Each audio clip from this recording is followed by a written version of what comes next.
Hello everyone, this is Rupesh Kumar and welcome you all in this IT Jam 2016 to 2005 Classical Mechanics Solution Series.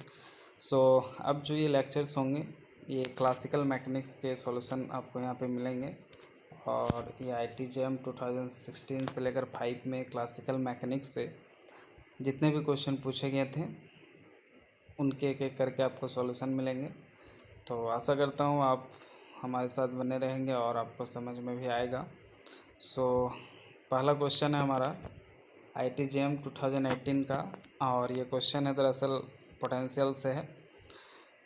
Question है a particle of mass m is moving along the positive x direction under a potential Vx is equal to 1/2 kx² plus λ/2x², where k and λ are positive constant. If the particle is slightly displaced from its equilibrium position, it oscillates with an angular frequency omega. Specify your answer in units of √k/m as an integer.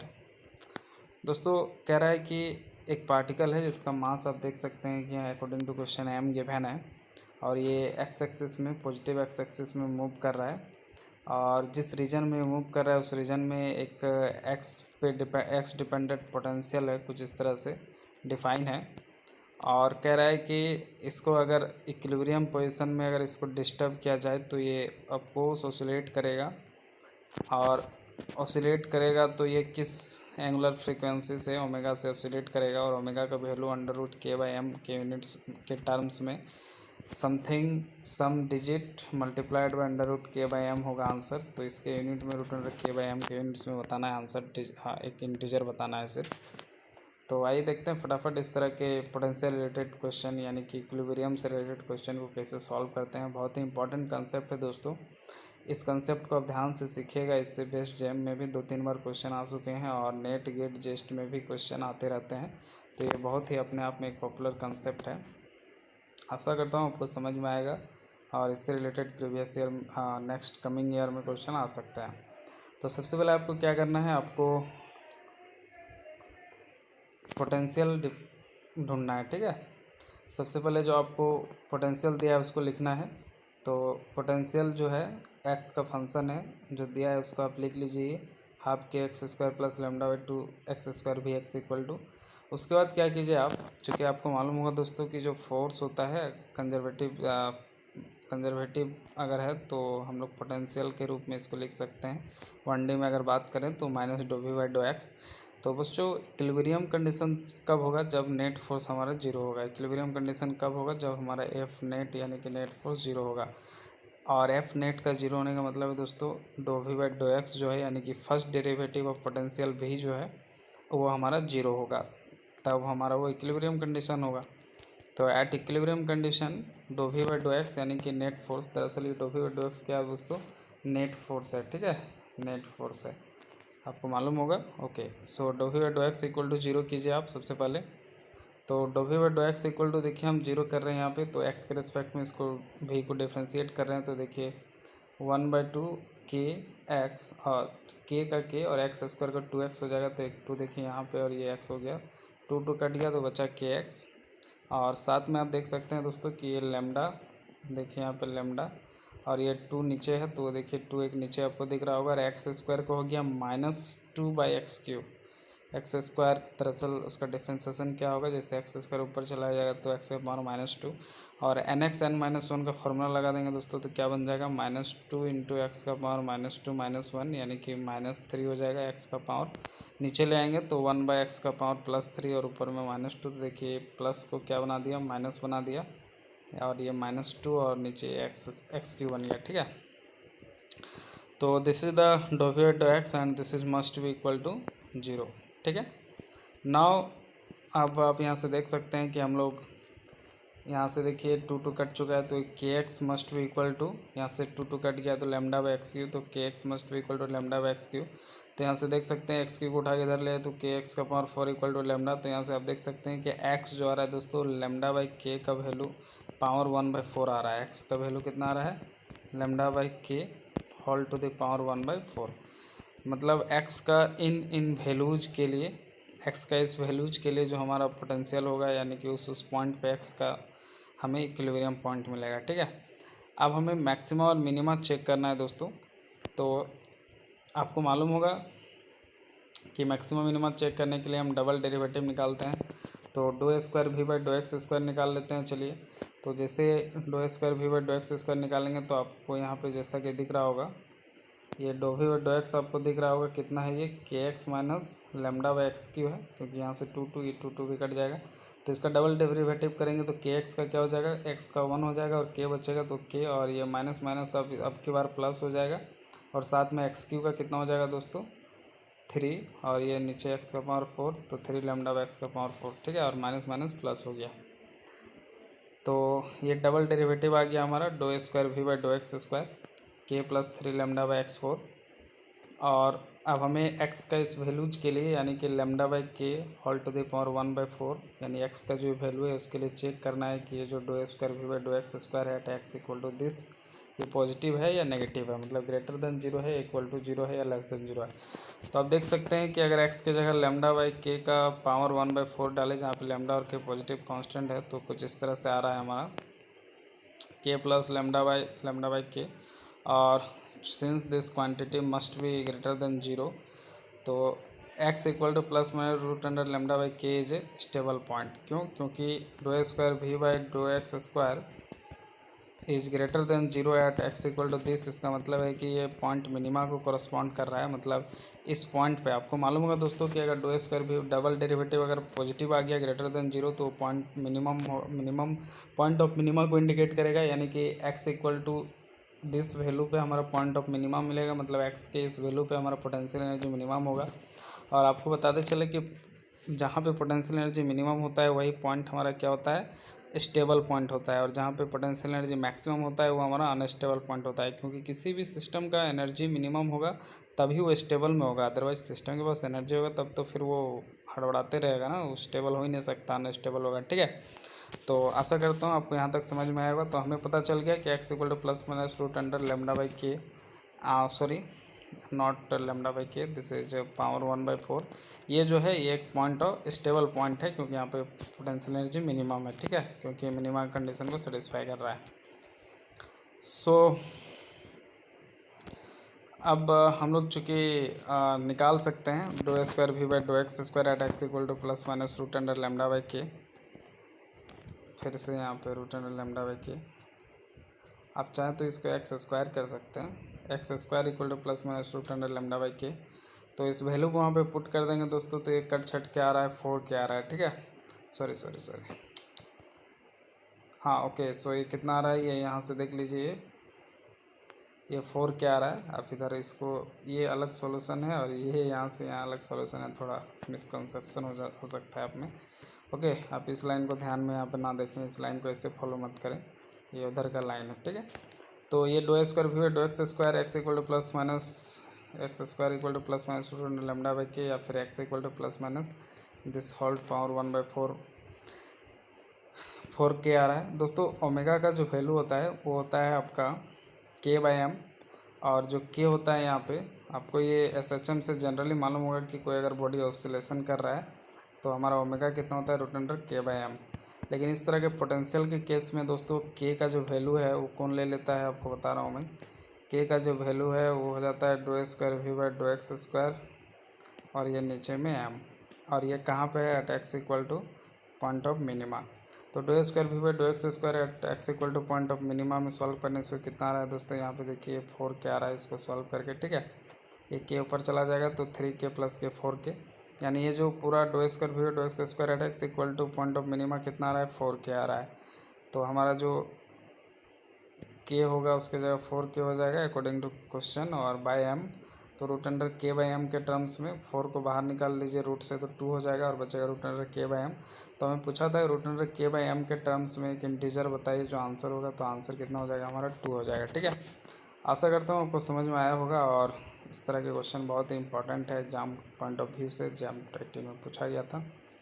आइए देखते हैं next question. दोस्तों jam 2017 में फिर से इसी concept से classical mechanics में क्वेश्चन पूछा गया था।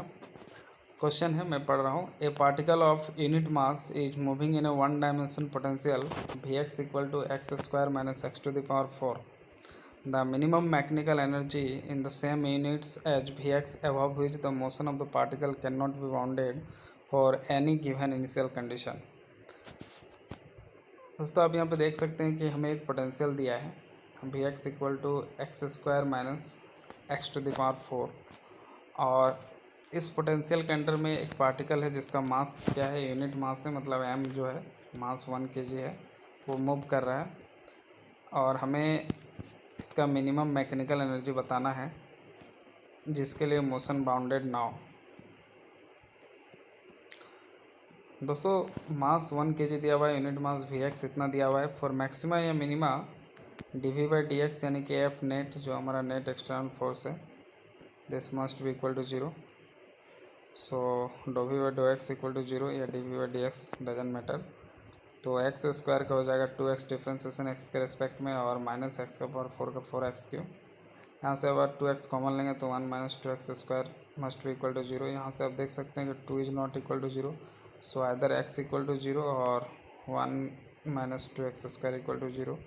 तो x का एक अलाउड वैल्यू हो गया 0, और दूसरा 1 minus 2x square equal to 0, यानी x equal to plus minus 1/√2. ठीक है, तो x इक्वल टू 0 और x equal to plus minus √2, यानी कि 3 पॉइंट आ रहा है। अब इस तीनों पॉइंट के लिए मैक्सिमम मिनिमा चेक करना पड़ेगा, तो उसके लिए हमें क्या करना पड़ेगा, डबल डेरिवेटिव निकालना पड़ेगा पहले। Okay, so as you see here, you can see here that x equal to 0 and x equal to plus minus 1/√2. These are 3 points. So now we will have to calculate d square v by dx square and check either these points corresponds to point of maxima or minima. So let's calculate. Okay, so from here you can see that this is the first derivative dou v by dou x. Now we can calculate dou square v by dou x square. So 2x we will get 2x will convert to 2 because the differentiation of x is 1, minus 4 and x Q का differentiation हो जाएगा 3x square. So 2 minus 4 3 is 12x square. So this is the dou square v by dou x square. And now if we put this is dou square v by dou x square. Now at x equal to 0, sorry for this. So now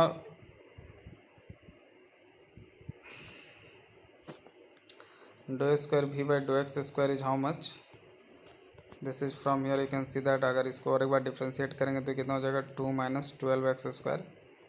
तो यहाँ से x equal to 0 पे अगर ये चीज़ देखेंगे तो ये x equal to 0 पे जो dou square v by dou x square का वैल्यू है एट x इक्वल टू 0 बचेगा, सिर्फ 2 बचेगा. एट x इक्वल टू 0 ये टर्म 0 हो जाएगा, मतलब ग्रेटर देन 0, मतलब x इक्वल टू 0 जो है पॉइंट ऑफ मिनिमा है, क्योंकि ग्रेटर देन 0 अगर आ जाता है जिस x के वैल्यू के लिए dou square v by dou x square का वैल्यू वो पॉइंट ऑफ मिनिमा होता है, और अगर लेस देन आ गया तो पॉइंट ऑफ मैक्सिमा होता है, यानी x equal to 0 point of minima है. उसी तरह से अगर x equal to plus minus √2 के लिए देखें तो 2 माइनस 12 और x स्क्वायर मतलब 1/2, तो ये 2 to 6 यानी कि 2 माइनस 6 यानी -4 आ रहा है, यानी कि वो लेस देन 0, मतलब x लेस देन 0, ये क्वांटिटी लेस देन 0 मतलब पॉइंट ऑफ मैक्सिमा. ठीक है, यानी कि प्लस माइनस 1/√2 जो x का वैल्यू है वो पॉइंट ऑफ मैक्सिमा है, यानी कि अनस्टेबल पॉइंट है, और जो x इक्वल टू 0 है वो पॉइंट ऑफ मिनिमा है, यानी कि स्टेबल पॉइंट है. तो यहाँ पे भी आप देख सकते हैं कि D square we by D X square का जो वैल्यू है D square we by D X square at x equal to 0 2 आ रहा है, +2 which is greater than 0. So x equal to 0 is a point of minima. Now also D square we by D X square जो है at x equal to plus minus 1/√2, देखिए -4 आ रहा है. सो -4 यानी कि which is less than 0. So x equal to plus minus 1/√2 maxima. The maximum potential energy is दच. अब इस तरह से अगर मैक्सिमम पोटेंशियल एनर्जी का बात करेंगे तो कितना आ जाएगा, x का मैक्सिमा किस पॉइंट के लिए प्लस माइनस 1/√2 यानी x के जगह 1/√2. ये पोटेंशियल दिया हुआ था Vx equal to X square minus x4. तो मैक्सिमम पोटेंशियल एनर्जी के लिए x का वैल्यू प्लस माइनस 1/√2 रख दीजिए. तो 1/√2 स्क्वायर 1/√2 का पावर 4 यानी 1/2 माइनस 1/4 यानी कि 1/4. So minimum energy about a stable point. So this is the energy, minimum energy is, तो इस तरह से हमारा जो मैकेनिकल एनर्जी होगा वो पोटेंशियल प्लस काइनेटिक एनर्जी होगा। तो about stable point speed zero हो जाएगा, तो काइनेटिक एनर्जी जीरो, जो भी बचेगा पोटेंशियल एनर्जी बचेगा, और ये 1/4 होगा, ठीक है, पॉइंट ऑफ मैक्सिमा। सो ये 0.25 in terms of given unit, तो आंसर हो जाएगा 1/4 यानी 0.25।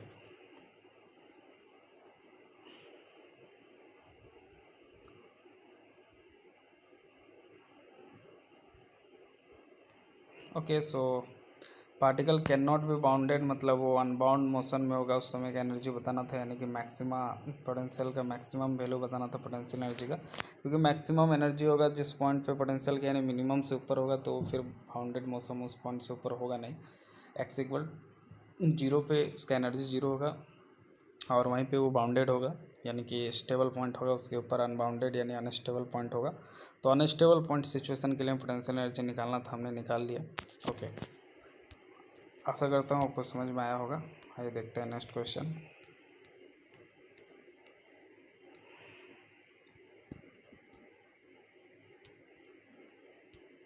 ओके दोस्तों, कंसेप्ट के दृष्टिकोण से ये बहुत ही इंपॉर्टेंट क्वेश्चन है, JAM 2010 में पूछा गया था, और ये भी इसी पोटेंशियल से रिलेटेड क्वेश्चन है। तो क्वेश्चन को मैं रीड करता हूँ।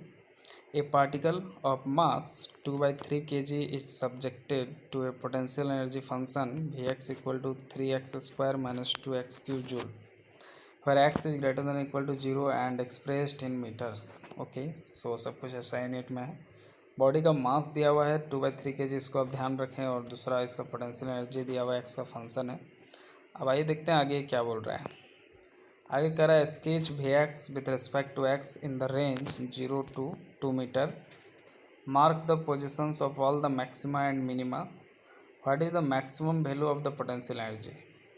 मतलब ऑप्शन ए में आपको 3 काम करना है, ऑप्शन ए में आपको 3 काम करना है। सबसे पहला काम क्या करना है कि आपको Vx और x का ग्राफ ड्रॉ करना है कि किस तरह से बिहेवियर होगा। दूसरा काम क्या करना है, अच्छा, और कितना रेंज में करना है, 0 से 2 मीटर के रेंज में करना है। दूसरा काम आपको करना है कि मैक्सिमा और मिनिमा जो पोजीशन है उसको मार्क्स करना है उस ग्राफ में, कहाँ कहाँ पे पॉइंट ऑफ मैक्सिमा होगा, यानी कि पोटेंशियल एनर्जी ग्राफ में कहाँ पे मैक्सिमम होगा, Vx का वैल्यू किस किस पॉइंट के कोरस्पॉन्डिंग x के, और x के किस किस वैल्यू के कोरस्पॉन्डिंग पोटेंशियल एनर्जी का वैल्यू मिनिमम होगा। साथ में आपको maximum value of the potential energy बताना है, यानी कि x के जिस वैल्यू के लिए मैक्सिमम कंडीशन मिलेगा, x का उसी वैल्यू को अगर इस Vx का एक्सप्रेशन में रख देंगे तो हमें जो पोटेंशियल एनर्जी मिलेगा वो मैक्सिमम पोटेंशियल एनर्जी मिलेगा। ठीक है, तो ये 3 काम ऑप्शन ए में करना है, और फिर देखेंगे ऑप्शन बी में क्या निकालना है। ठीक है, तो आइए पहले ऑप्शन ए को सॉल्व कर लेते हैं। थ्योरेटिकल क्वेश्चन था दोस्तों, 10-15 मार्क्स का। उस समय 2010 में अभी का जो पैटर्न है वो पैटर्न नहीं था। पैटर्न उस समय ऐसा था कि उसमें कुछ MCQ आते थे सिर्फ, और बाकी थ्योरेटिकल आते थे। ठीक है, तो ये है हमारा गिवन फंक्शन। हमारा गिवन दैट है ये function Vx equal to 3x² minus 2x³। Let say this is equation 1। Now for maxima और मिनिमा चेक करने के लिए हम सबसे पहले नेट फोर्स इक्वल टू 0 करते हैं, यानी कि dV/dx इक्वल टू 0 करते हैं। तो आप एक बार डिफ्रेंशिएट कर दीजिए इक्वेशन 1 को x के रेस्पेक्ट में, बहुत ही आसान डिफ्रेंशिएशन है। nx n-1 का फार्मूला आपको मालूम ही होगा अगर आप मैथ बैकग्राउंड से हैं तो। आशा करता हूँ आपको डिफ्रेंशिएशन आता होगा। तो ये 3 2 6x, और ये -3 2 6x² हो जाएगा। ठीक है, यानी 6x minus 6x² equal to 0 हो जाएगा। तो 6x कॉमन ले लेंगे तो 1 माइनस x इक्वल टू 0। इसका मतलब है कि आइदर 6 इक्वल टू 0, तो वो तो 0 नहीं हो सकता है। So either x equal to 0 और 1 माइनस x इक्वल टू 0, यानी x इक्वल टू 1। तो x इक्वल टू एक पॉइंट 0 आया और दूसरा पॉइंट 1 आया। ठीक है, तो अब ये दोनों पॉइंट के लिए मैक्सिमा और मिनिमम चेक करना पड़ेगा कि किस पॉइंट पे मैक्सिमा होगा और किस पॉइंट पे मिनिमा होगा। तो उसके लिए डबल डेरिवेटिव निकालना पड़ेगा दोस्तों।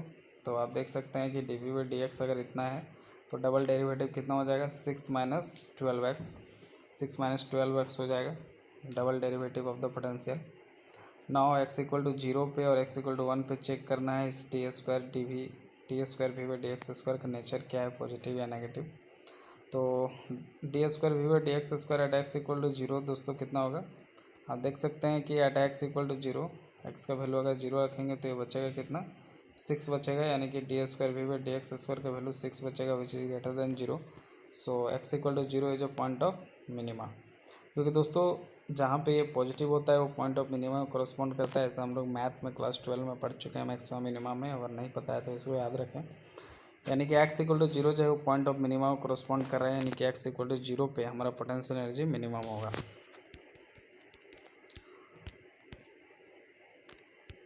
Okay, so now you can see there D square we by D X square at x equal to +1, X equal to +1 यहाँ पे रखेंगे तो 6 - 12 यानी कि -6 लेस देन जीरो, यानी कि X equal to 1 is a point of maxima, यानी कि एक्स इक्वल टू 1 पे जो हमारा पोटेंशियल एनर्जी होगा दोस्तों क्या होगा, मैक्सिमम होगा।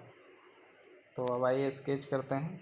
और मैक्सिमम वैल्यू कितना होगा पोटेंशियल एनर्जी का, मैक्सिमा कहाँ पोटेंशियल एनर्जी मैक्सिमम मिल रहा है, X equal to 1 is the condition of maxima. So potential energy maximum होगा एक्स इक्वल टू 1 के लिए, ठीक है।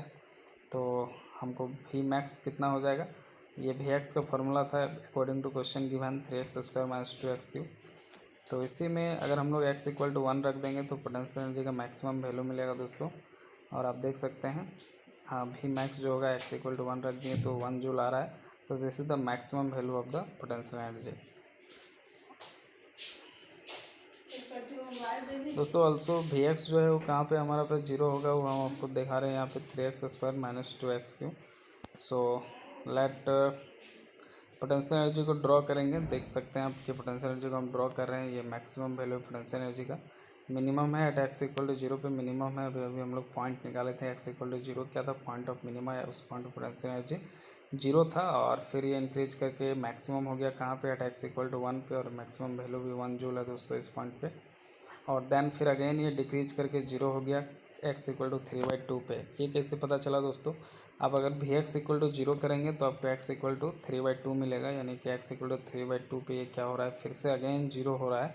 और जीरो होने के बाद कॉमन है कि ये ग्राफ नीचे कुछ इस तरह से आएगा, तो इस तरह से कुछ आएगा, और ये फिर यहाँ पे जो आप देख पा रहे हैं यहाँ पे ये पॉइंट ऑफ मैक्सिमा हो जाएगा, और ये पॉइंट ऑफ मैक्सिमा होगा इस पॉइंट के अबाउट में। So this is the nature, ये 3/2 1.5 और ये 2 के पास में है। तो 0 से 2 मीटर के बीच में ग्राफ का जो नेचर है ये कुछ इस तरह से होगा दोस्तों। आप देख सकते हैं ये 0 मीटर है और ये 2 मीटर, तो ग्राफ का नेचर कुछ इस तरह से होगा, ठीक है। तो पार्ट 1 हमने ड्रॉ कर लिया। अब आइए देखते हैं आगे क्वेश्चन में पार्ट बी में क्या पूछा है। पार्ट बी में पूछा है दोस्तों, supposing the particle is released at x equal to 4/3 meter, then find its velocity when it reaches x equal to 3/2 metre. दोस्तों कह रहा है कि मान लीजिए कि 4/3 मीटर, 4/3 मीटर कितना होगा, 1.333 कुछ इस तरह से आएगा, और ये 3/2 मतलब 1.50, यानी कि 3/2 से पहले का ये पॉइंट है 4/3 मीटर। ओके, सो क्वेश्चन कह रहा है कि सपोज अगर हम लोग पार्टिकल को x इक्वल टू 4/3 मीटर पर रीच कर रहे हैं, तो जब ये x इक्वल टू 3/2 मीटर पर पहुंचेगा तब इसका वेलोसिटी कितना होगा। तो यानी ग्राफ में सिचुएशन कुछ इस तरह से है, आप देख सकते हैं कि x इक्वल टू 1 है, ये 1.5 है, तो 1.33 लगभग कहीं पे यहीं पे होगा, इस जगह पे होगा।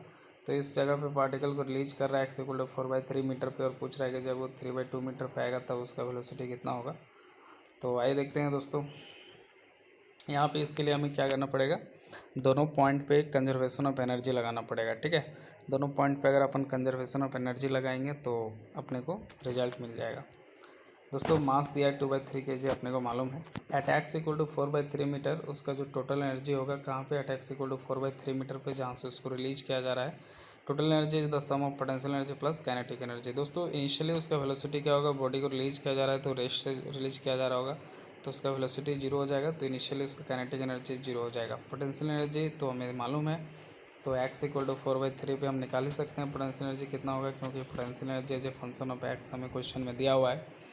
तो x इक्वल टू 4/3 मीटर पे हम पोटेंशियल एनर्जी निकाल लिए, दैट इज 3 × x², यानी 4/3 का square that is 16/9 minus 2 × x³ यानी 4/3 का क्यूब दैट इज 64/27।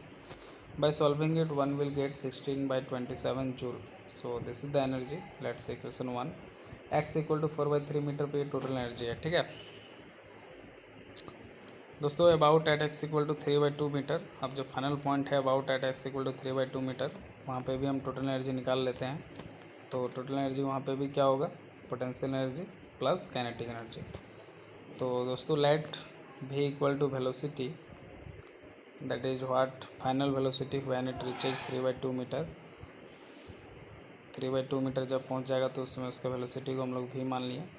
तो now it has potential energy. तो एनर्जी का तो एक्सप्रेशन मालूम है, सिर्फ x इक्वल टू 3/2 पुट कर देंगे तो x equal to 3/2 metre point पे निकल जाएगा potential energy plus kinetic energy half mv²। So mass 2/3 kg मालूम है और v² को v² रहने देते हैं क्योंकि इसी v² को निकालना है दोस्तों। Bye solving it 1 will gate 1/3 v²। Total energy कितना निकल गया, 1/3 v² joule. Let's say equation 2। अब आप देख सकते हैं कि जो इनिशियल पॉइंट था x इक्वल टू 4/3 मीटर, वहाँ पे हम टोटल एनर्जी निकाल चुके हैं, और जो फाइनल पॉइंट है x इक्वल टू 3/2 मीटर, वहाँ पे भी हम टोटल एनर्जी निकाल चुके हैं। तो दोनों पॉइंट पे एनर्जी सेम होगा, total energy according to conservation of energy, according to law of conservation of energy. चूँकि कंजर्वेटिव फोर्स के जब नेचर को अप्लाई करते हैं तो वहाँ पे टोटल एनर्जी कंजर्व रहता है हर एक पॉइंट पे। तो इक्वेशन 1 में टोटल एनर्जी कितना था, 0.4/3 पे 16/27, और इस पॉइंट पे कितना आया 0.3/2 मीटर पे 1/3 v²। तो आप देख सकते हैं कि ये 3 9 जा 27, सो v² इक्वल टू 16/9, तो v equal to 4/3 metre per second from equation 1 and 2। तो आप देख सकते हैं कि 3/2 मीटर पे पार्टिकल का जो स्पीड होगा वो कितना होगा, 4/3 मीटर, लगभग 1.33 मीटर पर सेकेंड स्पीड होगा, ठीक है। आशा करता हूँ आपको समझ में आया होगा। फिर देखते हैं नेक्स्ट क्वेश्चन दोस्तों। ये क्वेश्चन जो था कंसेप्ट के दृष्टिकोण से बहुत ही इम्पोर्टेंट था।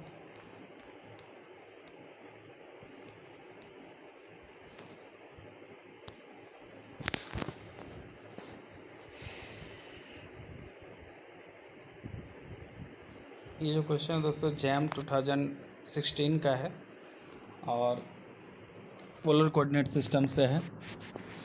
Speed and acceleration of A particle in the polar and cylindrical coordinate system, ये टॉपिक है, उसी का ये क्वेश्चन है क्लासिकल मैकेनिक्स में। तो यहाँ पे हम कुछ फार्मूला यूज करेंगे, उसको आप याद रख ले दोस्तों। ये भी टॉपिक बहुत ही इंपॉर्टेंट है, इससे बहुत ही एकदम फार्मूला बेस्ड क्वेश्चन आते हैं जैम में। A particle is moving in a plane with a constant radial velocity of 12 metre per second. तो आप देख सकते हैं कि एक पार्टिकल है जो प्लेन में मूव कर रहा है दोस्तों, 2 डायमेंशनल प्लेन में, with a constant radial velocity. उसका रेडियल वेलोसिटी कांस्टेंट है। वेलोसिटी का 2 कंपोनेंट होता है दोस्तों, एक वी आर कंपोनेंट है, एक थीटा कंपोनेंट, यानी कि टेंजेंशियल कंपोनेंट है, रेडियल कंपोनेंट है। उसी तरह एक्सीलरेशन का भी 2 कंपोनेंट होता है, ए आर और ए थीटा, ठीक है। तो आप ध्यान रखें। तो अभी हमारा जो रेडियल वेलोसिटी है वो constant radial velocity 12 metre per second दिया है, and constant angular velocity 2 radian per second दिया है, यानी वी आर और वी थीटा दिया हुआ है दोस्तों। और वी आर जो है रेडियल वेलोसिटी, ये दोस्तों दरअसल में क्या है, हमारा dr/dt है।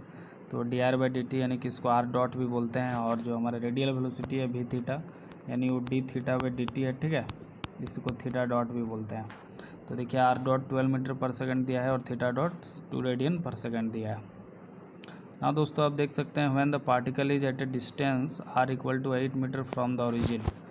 अब कह रहा है कि जब पार्टिकल 8 मीटर है ओरिजिन से, तब then the magnitude of the instantaneous velocity of the particle in metre per second is.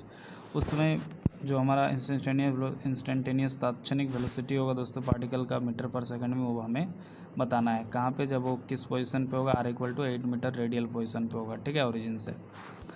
तो आइए देखते हैं हम लोग वेलोसिटी का फार्मूला दोस्तों। जो टोटल वेलोसिटी होता है at any instant of time, वो होता है v equal to r dot r cap plus r theta dot theta cap. तो r डॉट मालूम है 12, that is the radial velocity, so 12 r cap is the direction, radial direction, and theta cap is the theta direction, plus r यानी कि origin से distance, तो कितना distance पे 8 metre पे है, और थीटा डॉट यानी कि एंगुलर वेलोसिटी रेडियल वेलोसिटी दिया हुआ है 2 रेडियन पर सेकेंड, यानी 2 SI यूनिट में, थीटा कैप। तो 12 r कैप प्लस 8 टू जा 16 थीटा कैप। तो this is the total velocity in the vector form, that is the r और थीटा यहाँ पे वेक्टर है। तो अगर हमें टोटल वेलोसिटी का रिजल्टेंट निकालना है, मैग्नीट्यूड निकालना है, तो रूट अंडर 12 का स्क्वायर यानी कि 144 प्लस 16 का square 256। By adding this to 1 will get 400, तो अंडर रूट 400 मतलब 20। सो आप देख सकते हैं कि यहाँ पे जो हमारा r इक्वल टू 8 मीटर पे ओरिजिन से जो इंस्टेंटेनियस वेलोसिटी है पार्टिकल का, यानी कि टोटल वेलोसिटी जो है उसका मैग्नीट्यूड कितना है दोस्तों, 20 मीटर पर सेकंड है। तो इस क्वेश्चन का आंसर हो जाएगा 20 मीटर पर सेकंड। यानी कि अगर ऑप्शन की बात करें तो ऑप्शन बी क्या होगा दोस्तों, इसका करेक्ट ऑप्शन होगा। 2 मार्क्स का क्वेश्चन था, MCQ क्वेश्चन। आशा करता हूँ आपको समझ में आया होगा। आइए देखते हैं नेक्स्ट क्वेश्चन।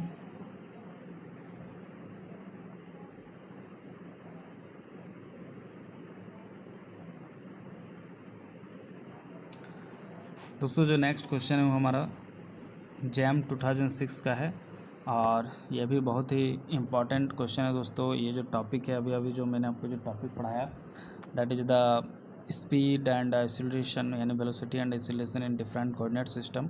इस टॉपिक का ये बहुत ही इम्पॉर्टेंट मतलब कंसेप्ट के दृष्टिकोण से बहुत ही इम्पॉर्टेंट कंसेप्ट है, क्वेश्चन है, और आशा करता हूँ आपको मैं समझा पाऊँ। तो आइए देखते हैं क्वेश्चन क्या है। A particle moves in a plane with velocity v equal to vr r cap plus v theta theta cap such that vr equal to 3/4 v theta। ये एक रिलेशन दिया हुआ है जिसको अभी हम लोग यूज करेंगे। The time dependence of the magnitude of the velocity, that is the magnitude of velocity is 5t. It is given that r equal to 1 when theta equal to 0 and vr is greater than 0 at t equal to 0. Also use e⁻³ equal to 20। ठीक है, इतना कुछ दिया हुआ है। अब option A में देखिए क्या निकालना है, determine the trajectory that is the R as a function of theta of the particle. हमें आर निकालना है as a function of theta of the particle. And option B में निकालना है at what time will theta becomes 4 radian. किस समय पे theta जो है वो 4 रेडियन हो जाएगा, यानी कि जब थीटा 4 रेडियन होगा उस समय का टाइम बताना है। तो हमें एक रिलेशन दिया हुआ है vr equal to 3/4 v theta, और प्लेन पोलर कोऑर्डिनेट्स का ये क्वेश्चन है, तो जो भी होंगे कंसेप्ट उसका यूज कर लेंगे प्लेन पोलर कोऑर्डिनेट का। तो vr इक्वल टू 3/4 थीटा फिलहाल दिया है, ये उसको यूज करते हैं। vr को dr/dt लिख सकते हैं, और ये 3/4 v थीटा को अपन लिखते हैं r d थीटा/dt। ठीक है, v थीटा जो होता है दोस्तों हमारा कितना होता है, जो टेंजेंशियल कंपोनेंट ऑफ वेलोसिटी होता है वो होता है r d थीटा/dt। ठीक है, और जो रेडियल कंपोनेंट होता है वो dr/dt होता है, इसको याद रखिए। ठीक है, तो अब आप देख सकते हैं कि हम यहाँ से r को उठा के इधर ले आए तो dr/r और dt को उठा के उधर ले गए। दरअसल dt कैंसिल हो जाएगा। आप देख सकते हैं कि यहाँ पे dt ये dt और ये dt कैंसिल हो गया दोस्तों, और ये r को उठा के इधर ले आए तो dr/r, और उधर बचा 3/4 और d थीटा सिर्फ बचा। ठीक है, और लिमिट r का क्या होगा दोस्तों, 0 से r, और थीटा का 0 से थीटा। तो 1/r dr का इंटीग्रेशन ln r हो जाएगा दोस्तों, और लिमिट 0 से r है तो कोई फ़र्क नहीं पड़ेगा, ln r ही रहेगा, इज इक्वल टू 3/4 और d थीटा का थीटा हो जाएगा, और लिमिट है 0 से थीटा दोस्तों, तो थीटा सिर्फ बचेगा। तो आप देख सकते हैं थीटा। अब हम क्या करते, इस 4 को उठा को उधर लिया दोस्तों, तो 4 ln r इक्वल टू उधर 3 थीटा हो गया। अगर इस 4 को हम लोग ऐसा भी लिख सकते हैं ln r to the power 4, क्योंकि ln r to the power 4, तो 4 को हम लोग बाहर ला सकते हैं, ऐसा लिख सकते हैं। तो ln r to the power 4 equal to 3 theta, तो r to the power 4 equal to e to the power 3 theta, क्योंकि आप देख सकते हैं ln नोट के इधर आ गया तो e का पावर 3 थीटा हो गया। और r इक्वल टू क्या हो जाएगा दोस्तों, e का पावर 3 इंटू थीटा/4, ऐसा हम लोग लिख सकते हैं। दरअसल होगा क्या कि अगर हम लोग सिर्फ r लिखना चाहेंगे तो ये जो पावर 4 इधर आके 1/4 हो जाएगा, तो 3 थीटा/4 हो जाएगा ना। तो e का पावर 3 थीटा/4 को हम लोग ऐसा भी लिख सकते हैं, e का पावर 3 को अलग, और यहीं पे मल्टीप्लाइड में बाहर में पावर थीटा/4। ठीक है, इसका मतलब है e का पावर 3 थीटा/4। ठीक है, और e का पावर 3 का वैल्यू हमको क्वेश्चन में 20 दिया हुआ था, तो 20 का पावर हो जाएगा थीटा/4। तो r as a function of theta निकल गया दोस्तों, कितना निकला, 20 का पावर थीटा/4। हमें आंसर में निकालना था trajectory of the particle as a function of theta. और आप यहाँ पे देख सकते हैं कि बहुत आसानी से हम लोग ट्रेजेक्ट्री ऑफ द पार्टिकल यानी कि r which is the function of theta निकाल चुके हैं, जो आंसर है 20 का पावर थीटा/4।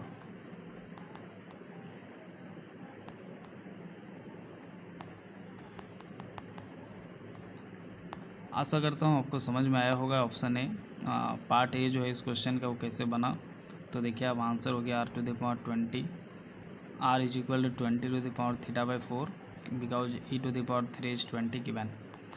पार्ट बी में हमें निकालना है दोस्तों कि वो टाइम जिस टाइम पे हमारा जो आर है सॉरी थीटा है वो कितना होगा, 4 रेडियन होगा। ठीक है, आप देख सकते हैं यहाँ पे ऑप्शन बी में। तो आइए देखते हैं कि कितना समय बाद जो हमारा थीटा है दोस्तों वो क्या हो जाएगा, 4 रेडियन हो जाएगा। चूँकि रेडियन में दिया है दोस्तों और radian is the cos SI unit I think ना, यस। तो क्वेश्चन में ये भी दिया हुआ है कि जो मैग्नीट्यूड ऑफ वेलोसिटी है दोस्तों वो टाइम में किस तरह से डिपेंड कर रहा है। मैग्नीट्यूड ऑफ वेलोसिटी जो है वो टाइम में इस तरह से डिपेंड कर रहा है 5 × t। ठीक है, ये डिपेंडेंस दिया हुआ है। और we also know that magnitude of velocity in plane polar coordinate system is √√VR² + Vθ² radial, और जो थीटा कंपोनेंट है वेलोसिटी का उसका मैग्नीट्यूड हो जाएगा दोस्तों। और VR² यानी कि 3/4 Vθ², क्योंकि क्वेश्चन में अभी आपको मालूम है कि VR इज इक्वल टू कितना दिया हुआ है, 3/4 Vθ। तो एक काम करते हैं, VR को Vθ के टर्म्स में कन्वर्ट कर देते हैं। तो VR² की जगह 3/4 Vθ² प्लस Vθ को रहने देते हैं, तो Vθ²। इसको सॉल्व कर लेंगे दोस्तों, 3/4 + 1 यानी 5/4, तो 25/16 नहीं सॉल्व करके 5/4 Vθ आ रहा है। ठीक है, तो मैग्नीट्यूड ऑफ भी कितना आ रहा है, अकॉर्डिंग टू क्वेश्चन में रिलेशन 5t दिया हुआ है और हम लोग सॉल्व करके ला रहा है 5/4 Vθ, यानी कि this to R must be equal, क्योंकि दोनों मैग्नीट्यूड ऑफ वेलोसिटी है इस सिचुएशन में। तो 5t must be equal to 5/4 Vθ, और Vθ यानी कि जो हमारा थीटा कंपोनेंट यानी कि टेंजेंशियल कंपोनेंट वेलोसिटी है वो कितना होता है दोस्तों, r टाइम dθ/dt होता है। इसका ये फार्मूला है, Vθ इक्वल टू इतना होता है। ठीक है, तो चूँकि r इक्वल टू अभी हमारा 1 दिया हुआ है दोस्तों, तो हम लोग r को क्या यूज कर लेंगे, 1 यूज कर लेंगे इसको। ठीक है, और आप देख सकते हैं 5 कट गया तो बचा क्या, और हम लोग वेरिएबल सेपरेबल मेथड लगा लेते हैं, थीटा वाला को एक साइड dt वाला को एक साइड। तो इधर 4t dt इक्वल टू उधर dθ बच गया, यानी कि 4t² plus c some constant c, क्योंकि इनडेफिनिट इंटीग्रल है, इज इक्वल टू dθ का क्या हो गया, थीटा हो गया। तो आप देख सकते हैं कि यहाँ से ये 2 से 2 कट गया, 2t² plus c equal to theta. तो theta equal to 2t² minus c ले प्लस c डजन मैटर। और कंडीशन दिया हुआ है कि टाइम जब 0 है तब थीटा भी 0 है, तो t 0 रखिए जब थीटा 0 होगा। तो देखिए इसको सॉल्व करके c भी 0 आ जाएगा, क्योंकि 0 0। ठीक है, t 0 रखेंगे तो 2 × 0² 0, और ये थीटा भी 0, तो c भी क्या आ जाएगा, 0 आ जाएगा। अब c यहाँ अगर 0 रख देंगे तो थीटा इक्वल टू क्या बचेगा, सिर्फ 2t² बचेगा। ठीक है, दरअसल कुछ नहीं किए इसमें, इस कांस्टेंट c को हटाने के लिए हम लोग बाउंड्री कंडीशन यूज कर लिए।